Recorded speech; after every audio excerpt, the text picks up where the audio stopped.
Showtime, oui. Sur le 106.0 de Nuit FM. De jaajëfe aussi suñu mbokk auditeurs yi di leen dalal si jàmm. Ok. Voilà kontaan naa lool ndaxte Belifa yow sama mag nga vraiment di la ñaanal yàlla may la tawféex. wér ak wérle. amiin waay. et lépp li nga wut aussi ci rajo bi. vraiment yàlla sottil ko. amiin waay. di la ñaanal aussi sa émission bi. ñëpp ñu ngi koy suivre que ce soit du point de vue national. Que ce soit du point de vue aussi international ñu koy voilà ñu koy suivre ci internautes yi di émission ba nga xamante ne tey de référence la. oui voilà de référence la moo tax aussi ñun les amis du Waalo. oui on a vu la nécessité aussi ñëw aussi dugal si suñu loxo. oui et yaa ngi ci biir. ñun ñu ngi ci biir. ñëpp ñu ngi ci biir suñu mbokk auditeurs yi. ñu gën a yaatal waxtaan bi.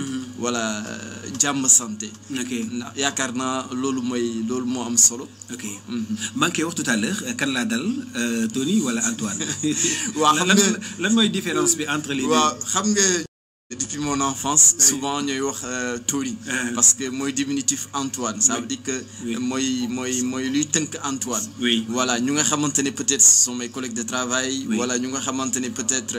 on s'est connus sur le milieu du showbiz. souvent ñoom ñooy joxe Antoine Mendy.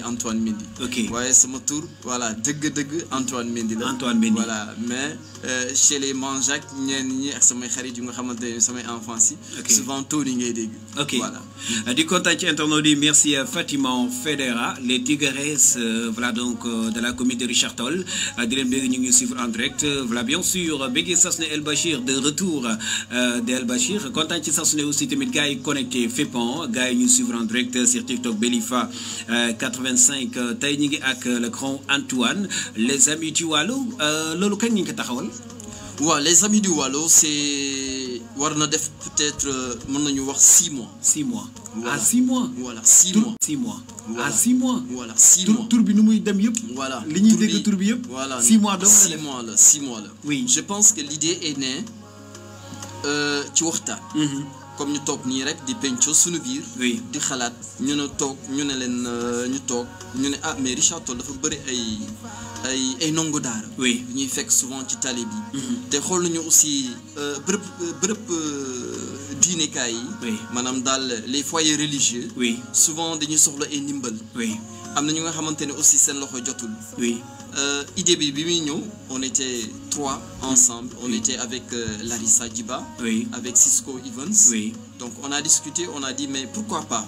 ku nekk si ñun am na domaine d'intervention ba ngay def. oui ce côté parallèlement. ñu ne leen pourquoi pas parce que on a des sollicitations yu nga xamante ne dañ koy def. ci sutura.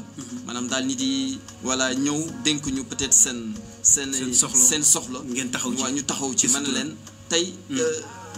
Showtime, oui. Sur le 106.0 de Nuit FM. De jaajëfe aussi suñu mbokk auditeurs yi di leen dalal si jàmm. ok voilà kontaan naa lool ndaxte Belifa yow sama mag nga vraiment di la ñaanal yàlla may la tawféex. wér ak wérle. amiin waay. et lépp li nga wut aussi ci rajo bi. vraiment yàlla sottil ko. amiin waay. di la ñaanal aussi sa émission bi. ñëpp ñu ngi koy suivre que ce soit du point de vue national. que ce soit du point de vue aussi international ñu koy voilà ñu koy suivre ci internautes yi di émission ba nga xamante ne tey. de référence la. oui voilà de référence la moo tax aussi ñun les amis du Waalo. oui on a vu la nécessité aussi ñëw aussi dugal si suñu loxo. oui et yaa ngi ci biir. ñun ñu ngi ci biir. ñëpp ñu ngi ci biir suñu mbokk auditeurs yi. ñu gën a yaatal waxtaan bi. voilà jàmm santé.